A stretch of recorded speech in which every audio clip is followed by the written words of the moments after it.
code, and then again with an even finer tooth code, and it was a draw. But you guys were much better on the Ivo Graham questions, thank you very much, but a total disrespect for the life and times of Sir Lindsay Hoyle, which is very disappointing. So you guys are going to get the cultural time credit tokens, and then the Lindsay Hoyle local legends can get lashed at the bar. I think that's a fair division. So if you want to come and claim that at the end, that would be great. Now, just quickly, we've got a few things about how people imagined I might have lost my virginity. First of all, a lovely variation in between two sort of separate accounts as to why the romance might not have continued. Some people have gone with she went back to school, very nice, and then some different people have gone with she went back to the nursing home. So it's nice to see a sort of good spread as to just what kind of offender I am. And then one person put just prostitute. Lovely suggestion, but I had enough money on night one, but then sadly was not able to raise the funds the second time. Actually very specific, actually. I'm famed in my group of friends to being the guy who's always got enough money for one night with a prostitute, but never a second. Still writing his thank you letter for losing my virginity. That's very charming. I would like to continue the romance following night. Why is this not possible? She had joined a convent. So that's nice. Lots of and this is the same person. Quite a lot of good answers on this one. What word would you describe if we went to Eton? Bell End Academy. Actually, that hasn't even specified Eton. Let's just assume that might be the name of the school. Absolutely fair enough. Then we've got, she left the cover, we sort of knew that already. Oh yeah, what did he propose they change Heathrow Airport to? Brexit Airport of Isolation. I'll tell you what, a little chill went through the backstage area as I read that one. We have 2 days to go until our glorious triumph.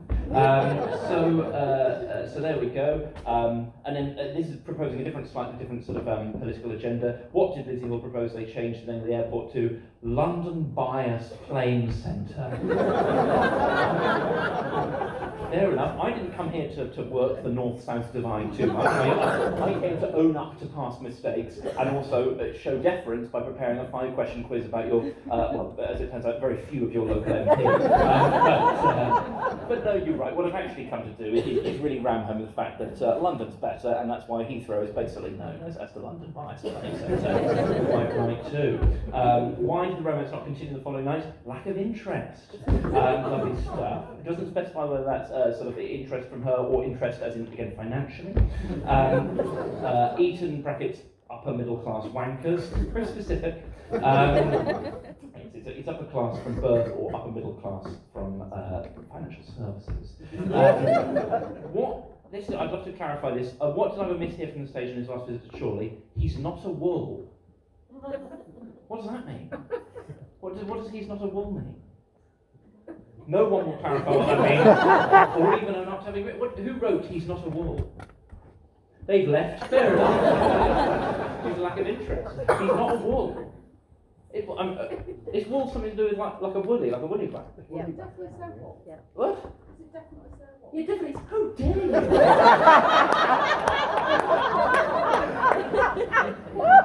I'm aware that this gig was absolutely electric from 8 until 8:04. And it's fallen off a cliff. But I'm still just about holding on to the ability to read. What do you think I say? Yeah, I'm not going to show you because it's just going to create more tension, but I can show you. Why did it not happen again a second night? She was imaginary. If she didn't work factually, but it got a good laugh, and I'll be honest, I'm increasingly grateful for those. Eton mess, twat. And then Eton, Ivo been arrested, so wasn't able to have sex a second time. Ivo proposed the name of the airport, Unification Airport. Lovely, feels further away than ever now. Had to go home to write a thank you letter, that's quite a common theme. Oh, again, back on the prostitute theme, I would hope to continue the romance from like, why was this not possible? Someone else booked her. It flatters me in a way, I suppose, that, there was a high demand for my choice. I know how to pick her. So thanks for the compliment. That's backfired in your face. Rename Heathrow as Chorley Airport. I've been missing. What? Only if Ryanair have got it. Oh, yeah, that's really fair enough, actually. Do you want to write some of this show next year? Then we won't have to go through it. Oh, yeah, this. So then we got a couple of mishearings. I've misheard something. What was this mishearing? Slag market. You want to check the spelling of that as well? Who wrote slag market? Right. What does that mean? Well, we have the flag market. Oh, the flag market. Flag market. Oh, I see the slag market. Right, where old one-time businessman Ivo Graham. Before conceding his bell to another candidate. So, what's the flag market? It's where we used to have our market. It's like called the flag, the flag market. Oh, right. And have you ever, are you basically saying that once you overheard it as a slag market, projecting that embarrassment onto me? No, It's just I mean, you wrote it, so that seems a bit unfair. But I'm afraid to start. I, of course, would never cast such aspersions. But back down south, where we have our lovely London Bias Airport, we actually refer to the Chorley flag market as the slag market. Actually, it's just one of the many jokes we have. And then this is an odd one. What was this mishearing? Meerkat, not market. Absolutely fantastic cultural reference point that we all know and love. But it would be astonishing if I'd literally acted out the advert. I do what I always do. I come on stage and I try to compare the market, get some insurance-based chats going. And then I thought someone said meerkat, and a multi-billion-dollar advertising industry was born.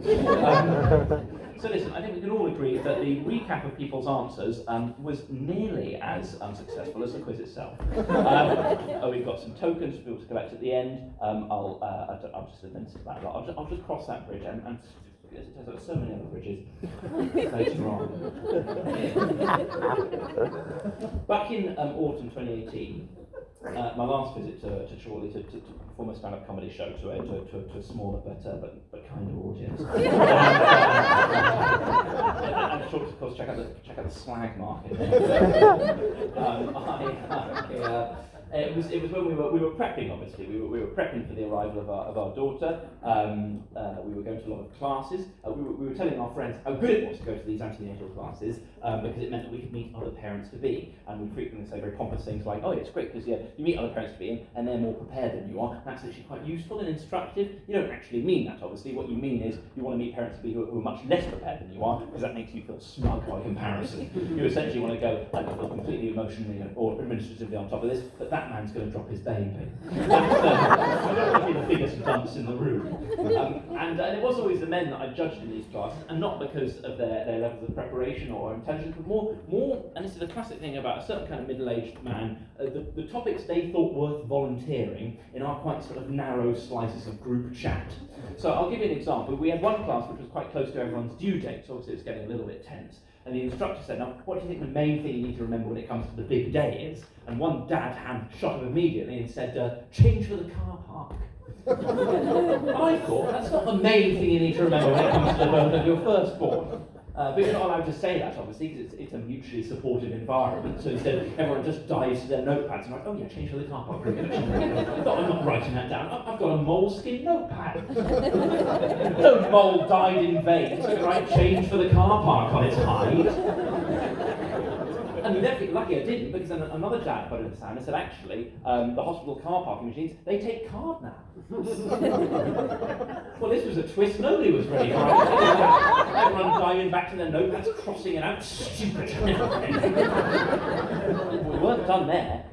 Then a third dad then entered the fray and said, actually, on their most recent visit to the hospital, the card machine in the car park wasn't working. So they'd actually been glad of a bit of change, because otherwise they'd have been screwed without it.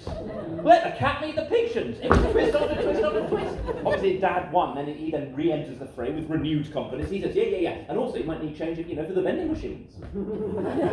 People looked a bit confused, and he said, sort of snack at the crucial moment. I'll be honest, I've thought about the phrase snack at the crucial moment pretty much every day ever since that. Imagining, exactly what moment and exactly what snack twirl before you cut the cord. But then Dad number 2, very much the card ambassador of the trio, he said actually that the hospital vending machines, they take card now as well. We all paused as a group to reflect on the world we live in. Vending machines that take card. 2019, do you think you'd see the day? But there was still room for one more contribution from Dad number 3, King Solomon, the mediator. He said, re his earlier anecdote, based in the car park, which we all remember, what if the same thing happened with the vending machine? With the card technology is new, it's fragile, not like a trusty old coin. Yes? We all agreed, increasingly as a group, that even in an increasingly cashless society, it's still good to have a bit of change about your person, in case anything goes wrong. And I felt the atmosphere again re-drain from the room as I've recounted this conversation in full, but actually I've slimmed it down from its original running time of 15 minutes. 15 minutes! Been talking about change for the car park. And then we ran out of time at the end of the class. Suddenly the instructor said, I'm afraid we've got to give up the room, so we'll have to leave it there. During quite a heavy-duty chat about caesarean sections, at which point I think a few of us reflected we spent a bit too long talking about hospital parking payment methods. That wasn't the only class we went to. A week later, we went to a breastfeeding class just to make sure we were above all of that. I'm aware, by the way, I don't play a massive part in either side of the breastfeeding transaction. I'm the receptionist at best. I book the appointments. I pass my daughter over. I say funny things like, "The breast will see you now." Nobody laughs. It's a happy home life. We went to this class and we didn't know anyone else there, which is sort of slightly crucial to what happened next. We arrived a bit late, and my girlfriend, she then announced that she needed to go to the loo. And I said, well, that's fine, I'll wait for her outside the loo, then we'll go in together. And she said, no, we've got all this trouble, we've booked this class, one of us should get in there as quickly as possible, you just go in ahead of me, and I'll follow you in there when I'm done. And she took too long in the bathroom, which is fine. All I will say is, it turns out there's quite a unique tension in a breastfeeding class when a relatively young single man just walks in and sits down the back, gets out his moleskin, and just waits. As the minutes ticked by and the tension grew, she was having a shit, and people started to visibly doubt whether I was a new parent to be at all. Rather than just some overgrown schoolboy keen to brush up on his own suckling technique after 20 years out of the game. So 25. Pick your own age, based on your own life. When did you stop breastfeeding? I'd love to know we were still perfectly in sync even then. Do you roughly remember? No. No, okay. Once again, look out the window. What's the weather like? Take your eyes off the prize for a second, will you, please? Sorry to make you remember that. Anyway, did you manage to get all your texting done in the interval, by the way? Oh yeah. Oh yeah. Take me through some of the text highlights. I appreciate you'll watch Roast Battle, but you don't want to be the subject of your own private roast. It was a great shame because I was looking for absolutely giving some sick burns for some of your texts. But never mind. I've forgotten your name. I feel very rude. Oh, terrible. Right. Absolutely brutal. I'm not even going to get the name. If you forget it once, if you forget it, forget it. David. Smug noise and the word terrible. Well, listen, I'm going to press on with the pre-planned anecdotes. That's what the room wanted to hear. Do you have a child? Do you have a child? No? Right, okay, stop trying to find common ground. So I walked in, essentially looking like, some schoolboy, or worse, some lonely voyeur. Some enterprising local perv, wandering around the Kingston area, popping into hospitals, on the vague chance one of the hospitals would be showing a mildly arousing PowerPoint presentation. And there was a PowerPoint presentation, but crucially, I wasn't aroused by it. Now, I shouldn't need to say that, but I think one of the dads-to-be was. And I know that because he made quite a laddie joke to me about it afterwards. Now, I'm not a massive fan of laddie humour, but I'm always incredibly flattered to be included. Always nice when someone sees through my progressive outer shell to the lad lurking within. Game recognised game and all that. So we were talking about what we'd learnt in the class, and he leant into me with the cheeky grin of a future sex offender. He said, I'll tell you something, he said, I've certainly never seen that many breasts in one PowerPoint presentation before. And I laughed, and inside I felt shame. I felt shame for laughing at this quite sexist joke, but mainly I felt shame because I knew in my heart of hearts that I have seen that many breasts in one PowerPoint presentation before. I went to an all-boys boarding school in the mid-noughties. What the fuck do you think we did all day? We didn't have adult websites. We had very little video content at all, but I tell you what we did have, we had Google Images. It was a simpler time. Google Images with safe search set to moderate. Turned it off completely at first, then actually turned it back to moderate. We couldn't handle some of the busier stuff. Let's not run before we can walk, boys. Tops off, bottoms on. Now, even back in the day, the internet got switched off at 11 p.m. every night. So that was obviously bad news for most of the random chumps in the boarding house. Not for the sensible young masturbators amongst us. We'd already downloaded Google Images of all our favourite semi-nudie ladies, whacked them all into one PowerPoint presentation for ease of access. Avengers Assemble. And those PowerPoints would be our friends in our hours of greatest need. And I'm not proud of that now, obviously, as an adult and a new father, but like a lot of our shameful teenage memories, my God, I still remember it. I still remember it with a certain degree of nostalgic fondness for a bygone technological era, mainly because for some bizarre reason I decided to edit the PowerPoint presentations using all the classic 90s PowerPoint slide transitions. And let me tell you, nothing spices up a wank more like watching a glamour model rotate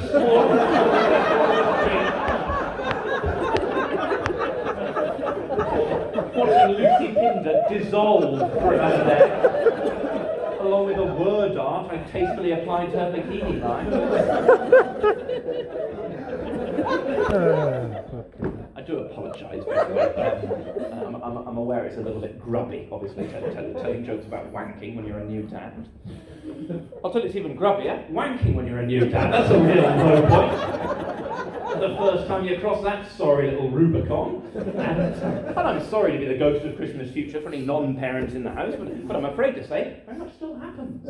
You wonder, when you're not a parent, you wonder whether certain things just stop automatically, whether you just upgrade immediately to a more wholesale, respectable person. You know, I've never seen my dad have a wank. But never been entirely sure, if I'm honest, whether that's down to his failings as a masturbator or mine as a detective. I can't follow the guy to every corporate away day. Oh no! But of course, it's still the same pathetic caveman, just with added responsibilities until death. The quantity of wanks remains exactly the same. Obviously, the quality drops off a cliff. You haven't got any time anymore. It becomes more a joylessly efficient affair. TBH. Just like every other non-parenting household task, got to get it done as quickly as possible, as early as possible in the day. Clear your head for the long day of parenting ahead of you. Up in the morning, into the kitchen, boil the kettle, fill up the cafetiere, into the bathroom, wank, back into the kitchen, plunge, get on with my day.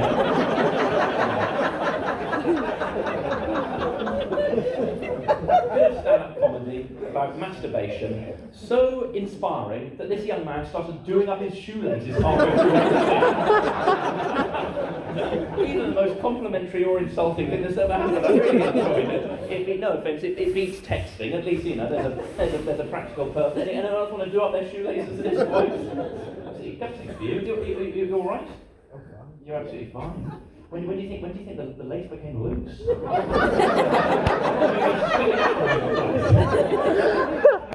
Someone starts talking about wanking and the shoes laces just ping over. That's one of the most horrific but still charmingly surreal images I've ever come up with on stage.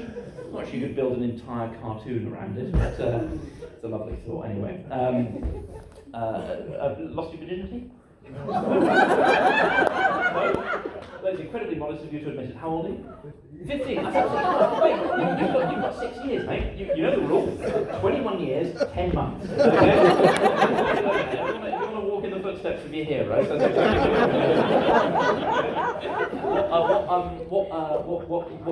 what year were you born?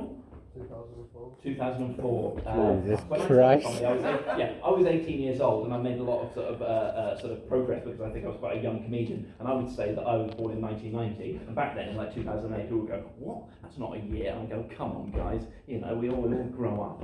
And now I've just heard 2004, and I've really realised how far I've come. Anyway, 2004. What month? June 2004. So we're looking at August 2025. Is that right? Yeah, that's lovely stuff. Well, best of luck. Don't whack that in the iCal now. I'm not saying you're going to be there, but you'd like to know it's happening, right? Yeah, of course, yeah. Start the new Premier League season. Here we go. Yeah. August 25. Great stuff. And if you haven't met someone, I can recommend you one of the many prostitutes. Good luck getting a second night out of that. Anyway, this has gone again down quite a crude road. It's essentially meant to be a routine about the time efficiency of being a new parent, and you know, you do become a lot more time efficient, and that's a good thing in a way. I used to waste a lot of time. I don't waste so much time anymore, but equally it is quite exhausting. Always looking for new ways to shave off a few minutes or a few seconds of every household task. 2026. 2026. Sorry, I think I got that wrong, and it was gnawing away at me. No. 21 and 10, yeah. So Yeah, it's 25. Yeah. Yes, it is. It's right. Yeah, okay, Yeah. right. Sorry. You cannot believe that I went back there, can you? No! Come on. You're so angry with me. And yet this is sort of all for you. I'm doing everything more time efficiently, apart from stand-up comedy, which has become a horrific indulgence. But everything else. But the laughs have really started to sort of spread out as becoming a parent. But everything else in the domestic routine gets tidy, and I'm using a lot more text speak in my emails since becoming a parent. I'm using the skip intro button if I ever have time to watch anything on Netflix. I'm not flattening my cardboard before putting it in the recycling. I'm doing coke instead of MDMA on nights out. Everything's changing. That's a joke, obviously. Of course I'm still flattening my cardboard before putting it in the recycling. I'm so fucking high on coke, mate. I'm good to have something to do. Am I right? Am I right? Nothing like a bit of saving the planet after another hot night on the Chang. Nobody flattens their cardboard with more vigour and intensity than a coked up Graham. Cereal boxes, Bosch. Amazon packaging, Bosch. Juice cartons, bit firmer but still eventually Bosch. Kiss my daughter, pop a Valium, off to bed. Everything changed. I'm not taking the time to write funny references in my online banking transactions anymore. These are small things, but I'm still allowed to get nostalgic on it for the innocent days of being able to, having the leisure time to take a few minutes and think of the perfect reference to really fuck with whoever I was transferring the money. You know what I'm talking about, right? Yeah. When you do a transfer, you get the little space right where the transfer's for. It's a banter winter. When you hunt out banter in every nook and cranny of your everyday life as much as I do, you don't miss an opportunity like that. It's one of the many things that made me such a maverick flatmate back in the day. I don't care how much you ask me to write British Gas, I'm still going to write butt plug every single time. Let's see how your bank deals with that. And my bank, to be fair, they've got to see it as well. All the banks must know, scorched earth policy. My bank, at least, they have to see it on every single reference, so they know it's clearly part of some sort of long-running in-joke. Or at the very least, I'm really dedicating myself to my passion. I'm Lloyd's most intriguing client. Fair play to that Ivo Graham. He's deep into his overdraft, but he never reuses a plug. Credit where it's due. I'm in the middle of an online banking situation at the moment, really, with a stranger that I met at Euston Station in January of last year. I was meant to be getting a lift with a friend up to a gig in Blackpool, but the lift had fallen through, so I had to buy an on-the-day train ticket.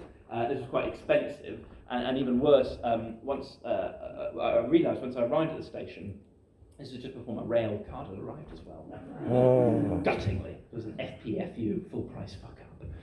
And even worse, I realised I'd lost my bank card earlier in the weekend, and I'd immediately cancelled the card, like the nifty young urban survivalist that I am. But then I'd forgotten that I'd done that, so I had no way of paying for the ticket and didn't have enough cash on me, didn't have enough time to go home. But then I remembered that what I could do is I could use the online banking app on my phone. I could get someone else at the station to buy my ticket for me, and I could just transfer them the money on my phone in front of their very eyes. What a clever plan, or as everyone else at Euston thought, what a clever scam. Nobody wanted to help, people were visibly quite reluctant, it was quite humiliating. I'm not a criminal, I'm not a scammer. I actually recently donated a lot of money to an anti-scamming charity set up by a Nigerian relative of mine that I met. No one can tell I'm not taking these things seriously. But it's quite annoying when you've got a train you urgently need to catch and you're trying to do an honest thing and people just won't help, and I was getting more desperate, and eventually a woman agreed to help, but she was quite visibly reluctant. She kept saying, it's not a scam though, is it? And I kept saying, no, it's not a scam, which to be fair, exactly what a scammer would say. Didn't really put her mind at ease. She then said, I just don't like the thought of giving my details. And I said, well, I won't have all of your details, and if I wanted to scam you, I'd need the rest of the details as well. At the moment, if it's just account number, sort code, there's only one direction of travel. I'd need the rest, otherwise it'd be like having a gun without any bullets in. And I'll be honest, the introduction of a firearms method wouldn't really help me. It just seemed to unnerve her further. She then said, this is the point where my patience really started to wear thin. She said, but then you're going to have my details forever. I wanted to go, yeah, I'll be able to transfer you money whenever I want to, forever. I don't know how you're going to live the rest of your life without hanging over your head. Heaven forbid you should fall foul of one of my random philanthropic urges in 30 years' time. Well, I wake up in the middle of the night in a cold sweat, just desperate to transfer some more money to that complete stranger, just to put my mind at ease. But it's not really nice to be accused of a crime you're not planning to commit. It's quite humiliating, as I say. So even though in the end she bought my ticket and I paid her back and I got to Blackpool and I did the gig, ever since, in what you might consider something of a petty act of revenge, just in hope that somehow, somewhere, it's freaking her out. I actually have been transferring her more. I've got quite into it, to be fair. I've set up a standing order. I transfer her a penny a day with the online banking reference, I'm watching you. £3.65 a year, cheaper than a pint, far better investment. Just love the thought of it clogging up her statements. That would piss you off. I do have a car of my own, I should say. We actually upgraded vehicles before our daughter was born. And this show isn't all about having a baby, by the way, I should say. There's a video at the end about going to the dentist. We upgraded because the old car, it wasn't, and maybe parents and women would have this same conversation, it wasn't deemed an appropriate family vehicle, which was sad to say goodbye to the third-hand Toyota Corolla, nicknamed the Beast, because it was a danger to itself and everyone around it. I love the Beast. It was a sort of classic banger. It had been my flatmate before me, and it belonged to his mum before him, and he was going to have it junked about 2.5 years ago. Then he'd agreed to sell it to me for £1. And may I say, if you've ever been involved in such a transaction, buying a car for £1 is so much better than being in a car for free, because it's your £1 car. And everything that's doctrine about the car becomes part of the charm of your £1 car. And yes, I was guilty of, in the latter stages of the pregnancy, as my girlfriend put it, over-romanticising the Beast, because of course, she'd say things like, it's got mould on the back seats, and I'd say it's retro. She'd say the air conditioning doesn't work. I'd say it's too hot to handle. She'd say it's a death trap. I'd say, but it's our death trap. I loved it. Unfortunately, its most problematic design feature by the end was that you couldn't actually unlock the car from the driver's side because the key would get stuck in the lock. Which again, I would say that's fine, because all happens is the passenger gets in first and then leans across, lets the driver in. It's a nice reminder that as human beings, we're at our best when we collaborate with one another. And if you're on your own, you just get in through the passenger side, climb awkwardly over the gear stick, and just set off from there. Nice reminder that as human beings, we all fundamentally die alone. Unfortunately, even that came to a head when at one of our last hospital appointments before the birth, some absolute legend parked too close to the passenger side of the car, so I couldn't get in through that door either. I had to climb in through the boot, and inevitably got stuck. So I spent about 10 minutes with my legs waggling around in the air like the car was trying to eat me in a cartoon. I don't know if laughter really is the best medicine. A lot of people went home very healthy from that hospital car park. And 3 days later, we'd upgraded to a Ford Focus with remote central locking. Welcome to middle age. And the Beast is still on the road, I should say. My brother, he graduated from university. He needed a car, any car. So I was actually able to negotiate selling him the Beast. I don't need to tell you, £2. Just let the entrepreneurial mastery of that sink into the room slowly. You know, I'll run you through the stats again in case you're not quite appreciating it. I've had the car for about 2 years, done tens of thousands of miles, more scratches in the side than my copy of Hopes and Fears by Keane. And yet I increased its value, not by £1, as my brother kept saying, but by 100%. I doubled its value. Show me another businessman doing deals like that in this economy. You can't, and you won't. Thank you. And I do love, I should say, you know, I do love the Focus as well. It's our adult car. And also it's got a particular sentimental significance because it's the car that we drove to the hospital on the big day. You know, my girlfriend, she went into labour on a Friday. That was bad news, obviously, because there was quite a lot more traffic. And well, I'm quite a weak and pathetic driver because I'm quite a weak and pathetic man.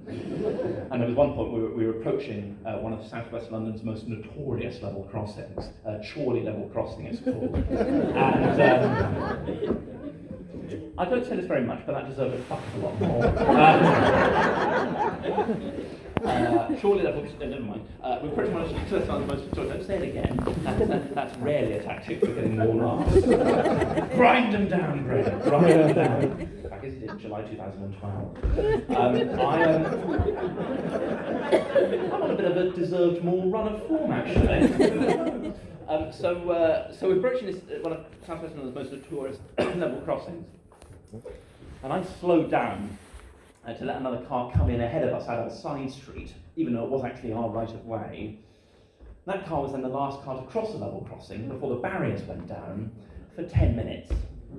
I don't know how many of you have ever voluntarily subjected a full-term pregnant woman to 10 bonus minutes of contractions in transit before, but after that, the hospital held very little fear for me. Even worse, we then got to the hospital and already changed for the fucking car park. I think that was bad. Fucking hell. But it didn't matter because a few hours later, our daughter was born. The most incredible moment. I was there in the room, obviously, chomping on my twirl, twirling on my chomp, and it doesn't really work. But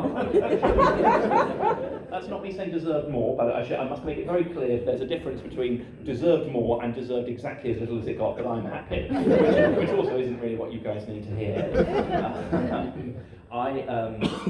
We played so well in the semi-finals, and we travelled to Wembley with such hope in our. We knew that Preston were the favourites, but we thought it would be close. So anyway, I was in the room. But why would you think that when we won 5-1 3 weeks earlier? Oh, sorry, you want to continue the conversation about it?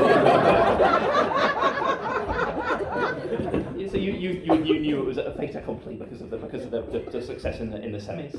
I have radio proof that I knew it was a win. You had radio proof. Yeah, That it was a win. I was on the radio and they asked me what score it would be. I said 5-1 again. Oh wow, goodness Yeah. me! And how much were you wanking on that radio?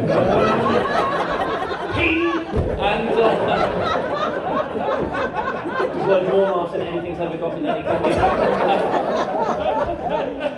Well, congratulations on successfully predicting the score of the 2015 League One playoff semi-final. If I had £1 for every time I said that on stage. So the well, I'd be able to buy another car.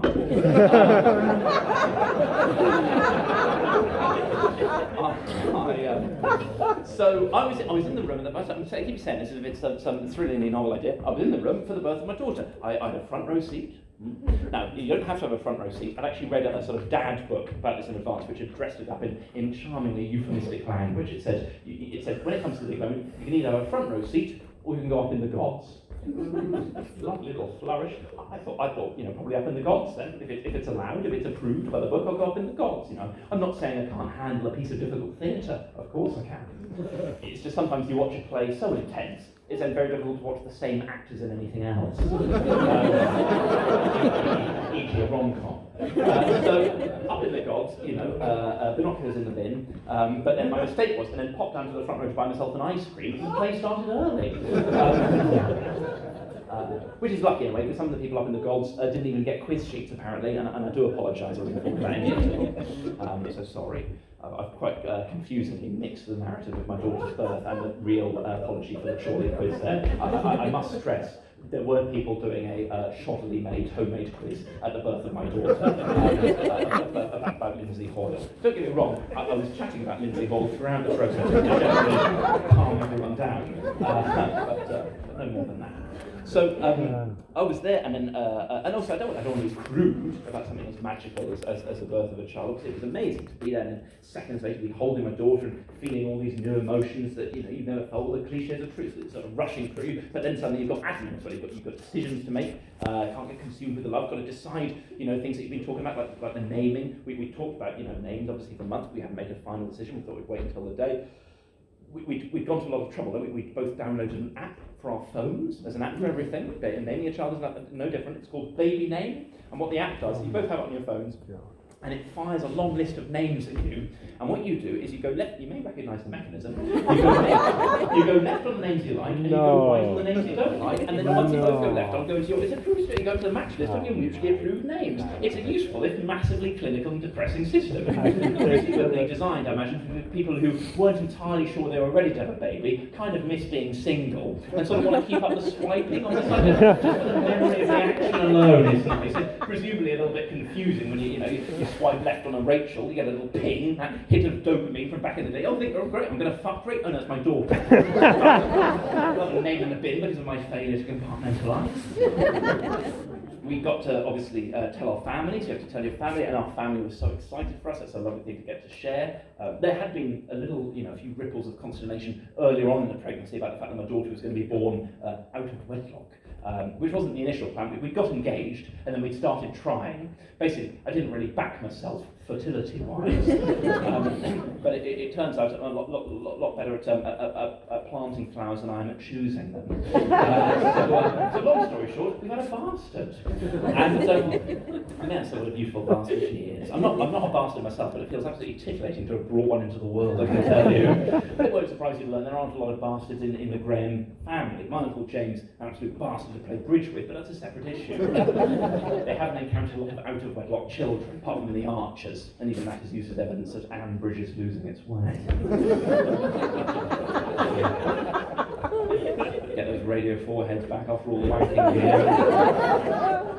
Sorry about Nicholas. That's sincere, but it sounded sarcastic. Mustn't get bogged down in that now. So, I don't want to sound like I'm sort of knocking my extended family. Of course I'm not. It's just that I come from a classic sort of English family of squares. The kind of complete family of squares. Couple of rhombuses knocking about in the shadows, sure. But what is a rhombus and a square doing a funny lean? All the signs are still the same. They can be evened out when push comes to shove. And as a child, I was the biggest square in the family growing up. As a child, I was a tediously obedient child. I was seen and not heard. I kept my head down. I was moved by the death of Princess Diana. I wasn't melodramatic about it.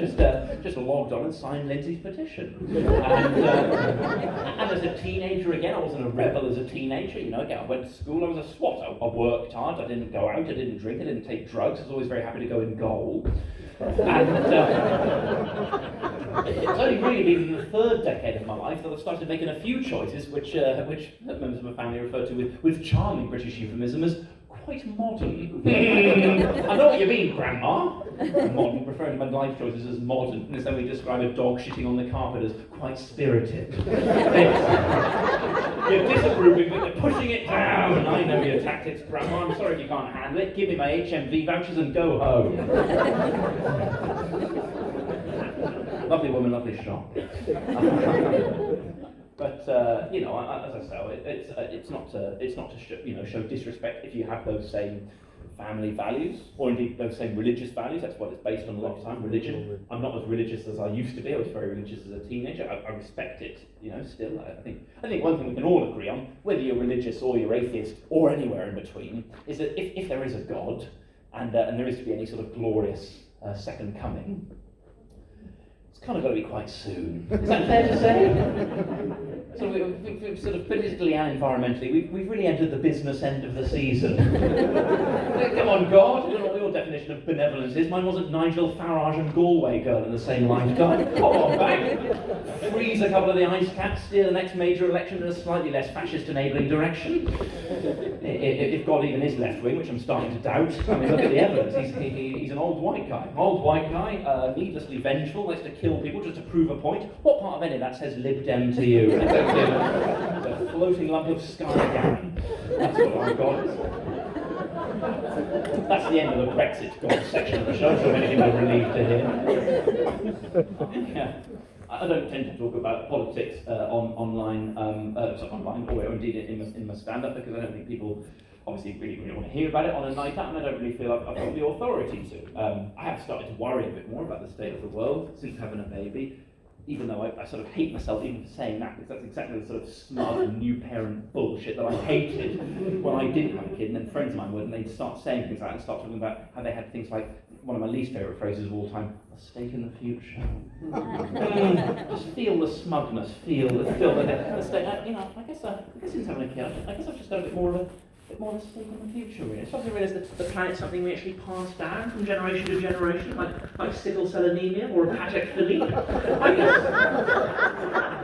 guess I've just become a full-on fucking twat now since having a child, and I'm better than you. That noise, we've all got stakes in the future, whether you've got children or not. And also, as I say, check the news. There's not a massive amount of future left. We're kind of in the enjoy it while you still can phase of the planet now. That's why we're so obsessed with fate sap. With a generation we'll never actually get to see ourselves grow old, so may as well get our phone to fake it for